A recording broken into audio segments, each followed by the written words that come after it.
এখানে দাঁড়িয়ে একটি কথাই বলতে চাই, বাংলাদেশে আর নতুন কোন ষড়যন্ত্র বাস্তবায়ন হবে না।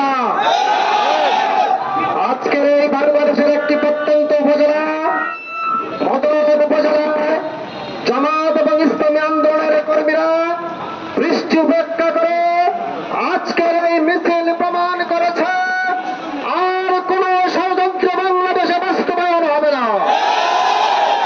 1-11 স্বপ্ন কেউ দেখবেন না। প্রয়োজনে আবারও জীবন দিয়ে নতুন একটি বিপ্লব করা হবে।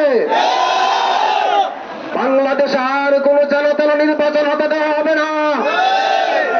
সঠিক সকলের অংশগ্রহণে ভয় ভীতিমুক্ত পরিবেশে সুন্দর নির্বাচন অনুষ্ঠিত হতে হবে। অন্যথায় আবার আপনারা প্রস্তুত থাকবেন, ডাক আসবে, দেশকে অচল করে দিয়ে আবার নতুন ষড়যন্ত্রকারীদেরকে বাংলাদেশ থেকে বিতাড়িত করা হবে। সারা দেশে আওয়াজ উঠেছে।